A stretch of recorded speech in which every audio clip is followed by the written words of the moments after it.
Morning. Welcome to another episode of the Electric Bison.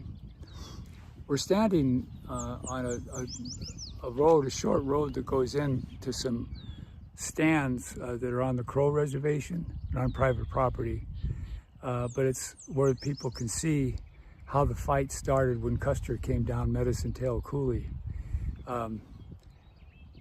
Actually, the fight started farther south when Reno tried to come up toward Gary Owen, and he got turned back by a huge number of natives that started killing his men as they tried to get back to the bluffs. But meanwhile, Custer came north, and his columns came down Medicine Tail Coulee, and they crossed the river right here. It's shallow, and it was about this time of the year. It was a little bit later than it is right now. And where we're standing is where the Northern Cheyenne encampment was. It was at the north end of all the lodges that were spread out going back down toward the Reno attack. So the first people to get the attack were the Northern Cheyenne. And there's a lot of really good stuff that's been written about this, but what I've been told, and I really do trust what I've been told, is, well, we wake up in the morning after having a party all night, the Northern Cheyenne did, and somebody said, look, there's all these white boys coming down into camp trying to kill our ass. That's the way it was explained to me. So, well, what I was told is that 4 dog soldiers were a kind of a warrior society inside the Northern Cheyenne, not so much with the north, but with the south. But in the Northern Cheyenne, they had sashes, and 4 of them staked themselves to the ground around here somewhere. And that meant that they were going to stand in place and die. And then they started shooting back at the cavalry that were coming down from Medicine Tail Coulee. And so as a result, the cavalry of Custer 7th Cavalry, they never came across the river. What happened is they got turned back real fast, and they were forced to go north. So Last Stand Hill is quite a bit north. And they ended up there. They got killed up on that hill by repeated assaults by both Northern Cheyenne and Sioux and other tribes. But I want to point this out because this is where the Northern Cheyenne first received the attack. And what happened was that Buffalo Calf Road woman, she's sitting here like everybody else, wondering what the heck's going on, all the gunfire. So she goes out to a horse herd out here, and she grabs, I was told, and she grabbed a pony that wasn't very well, it wasn't used to being ridden. She gets on that pony, and she takes off, trying to find out what she can do. Well, the cavalry are headed north across the face of that hill and up toward Last Stand Hill. That's what she can see. So she's going up there, and you'll see on the pictures of the schematic of the battle that the Northern Cheyenne, they started going around Last Stand Hill to get around all the people running up there to get behind them. And she must have been one of them. And I'll show you where she ended up, where she saw this lone rider bent over his horse.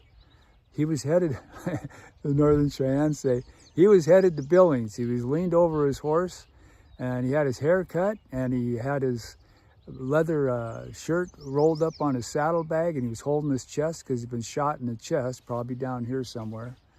And he was clearing the area when Buffalo Calf woman caught up with him. And what happened is she had that wild pony that she was riding, and she couldn't control it very well. And so the Cheyenne said she ran after the guy. She didn't know who he was. Caught up with him, ran past him, tried to get her pony turned around, so she was facing the guy coming at her. And then she went toward him, not knowing who it was, and she had a war club with a real long, flexible handle, like a stone in the top of it. And she whipped that around. She's pretty good with it. And she hit the guy between the eyes in the forehead, knocked him off his horse. Then she got down off of her horse, and she pulled out 2 awls, and she started sticking them in his ears, so he'd hear better in the next life, because she thought he was dead.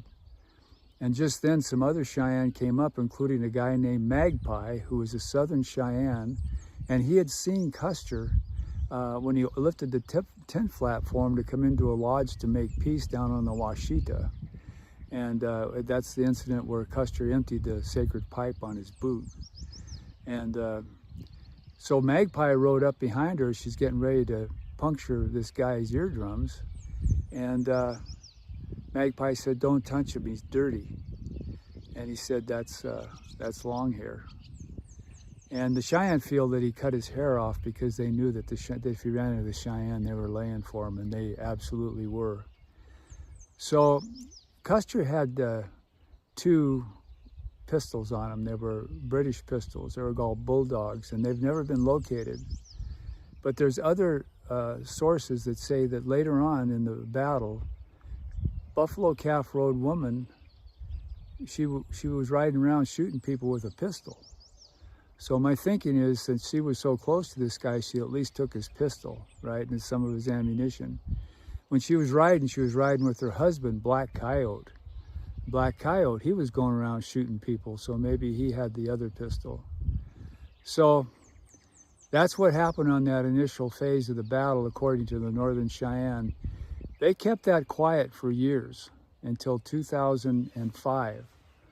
The Northern Cheyenne formally announced that the person who killed Custer, whether people who are not Indians or who are not there like it or not, the person who killed Custer was a woman, and it was Buffalo Calf woman, the same warrior woman that saved her brother 8 days earlier on Rosebud Creek in the battle where the girl saved her brother.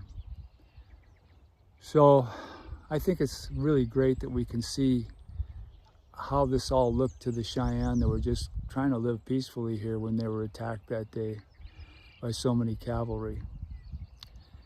Thanks.